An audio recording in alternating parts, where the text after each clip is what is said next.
औरंगाबादचा प्रश्न नाहीये. उद्धव साहेब नाव ठरवतील. महत्वाची गोष्ट हीच आहे की आता 25 दिवस आपण इथेच आहोत, 15 दिवस आपण बोलून होतं पुढे. छत्रपती संभाजी महाराजांचा अपमान केलेला आहे. तो म्हणतोय ते म्हणतात की औरंगजेब हा उत्तम प्रशासक होता, धर्माची लढाई नव्हती. पुन्हा एकदा औरंगजेबाच्या बाजूला अबू आझमींचं वक्तव्य पाहायला मिळतं. बघा, एक महत्वाचं आहे, मी आधी देखील सांगितलं होतं की हे जे वक्तव्य करतायत ते कोणाची सुपारी घेऊन करतायत, कोणाचे वाद निर्माण करायचा प्रयत्न करतात, महाराष्ट्रात वादाची ठिणगी पाडण्याचा प्रयत्न करतात.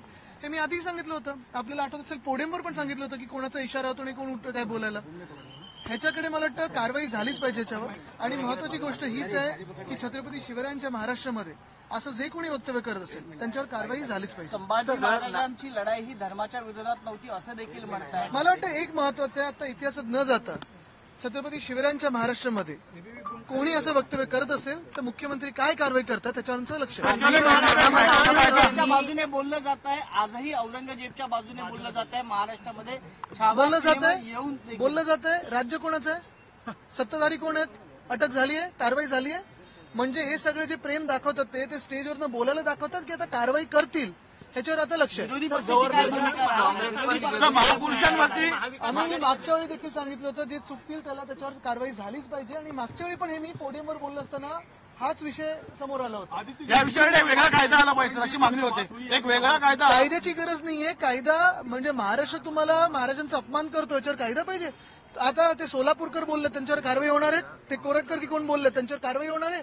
मग अबू आझमी असतील, कोरटकर असतील, सोलापूरकर असतील, तिघांवर कारवाई झालीच पाहिजे. त्यांना बेड्यात ठोकल्याच गेल्या पाहिजे. एमपीला पळून गेले, कुठेही पळून गेले असतील. जे आता बघा काही ठराविक लोक विमानात तुम्हाला बँकॉकला जाताना 5 तासात सापडतात. मग जे महाराजांचा अपमान करतात ते नाही सापडत तुम्हाला. एक महत्वाचं जसं मी सांगितलं ना की छत्रपती संभाजी महाराजांचा कोणी अपमान करेल, छत्रपती शिवरायांचा कोणी करेल, महामानव डॉक्टर बाबासाहेब आंबेडकरांचा कोणी करेल.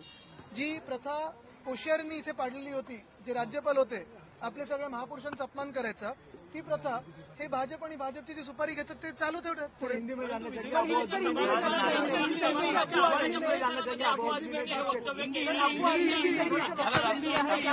अध्यक्ष असतील, मुख्यमंत्री असतील, त्यांनी कारवाई केलीच पाहिजे. सर, अबू आजमी जिस तरीके से वक्तव्य किया है महाराष्ट्र को लेकर क्या कहना चाहेंगे? पिछले कई सालों से अगर आप देखें तो राज्यपाल कोश्यारी साहब से लेके अभी अबू आजमी तक ये सारे लोग एक प्रथा यहाँ चलाते आए जो हमारे महापुरुषों का अपमान करते आए. फिर वो चाहे अबू आजमी हो, वो चाहे सोलापुरकर हो, चाहे कोरटकर हो या फिर कोश्यारी साहब हो. ये सरकार भाजपा की क्या करेगी? और ये जो अभी आज उन्होंने ये बयान दिया है, महाराष्ट्र में सरकार किसकी है? भाजपा की है.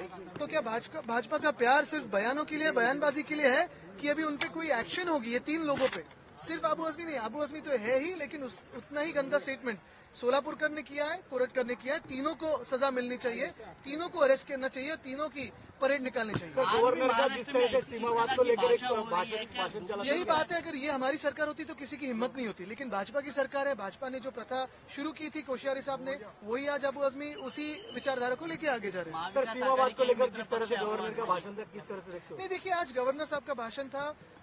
एक शब्द अगर उसे किया जाए, अगर ये भाषण कहीं रखना होगा किसी बुक स्टोर में, तो फिक्शन के जो शेल्फ होते हैं वहां रखना पड़ेगा, क्योंकि फिक्शन के ही डिपार्टमेंट में इतनी अच्छी सुंदर भाषा में सब ठीक है, सब अच्छा चल रहा है, सब चंगा सी ऐसे लग रहा है. सर, विरोधी पक्ष नेता को लेके क्या आपकी पार्टी क्लेम करेगी? मुझे लगता है अगर आप देखें तो उद्धव साहब उस पर निर्णय लेंगे. लेकिन सबसे अहम बात यही है जो मैंने की अभी, कि महाराष्ट्र में, छत्रपति शिवराय के महाराष्ट्र में, शाहू फुले अम्बेडकर के महाराष्ट्र में अगर कोई बयानबाजी करे, फिर वो चाहे छत्रपति संभाजी महाराज के खिलाफ हो, छत्रपति शिवाजी महाराज के खिलाफ हो, महामानव डॉक्टर बाबा साहेब आंबेडकर के खिलाफ हो, भाजपा क्या एक्शन लेगी? सरकार तो उनके हाथों में, तो क्या एक्शन लेगी इस पे हमारी सारी निगाह है. नाना पटोले क्लेम केलं विधान परिषदेवरती. मी कुठच्याही त्यांच्या अंतर्गत विषयात जाणार नाही. विधान परिषदेचे आता विरोधी पक्षनेते अंबादास दानवे साहेब आहेत आणि खालच्या हाऊसमध्ये देखील आम्ही चर्चा करून आणि उद्धव साहेब जे नाव ठरवतील त्याच्यावर पुढे मला वाटतं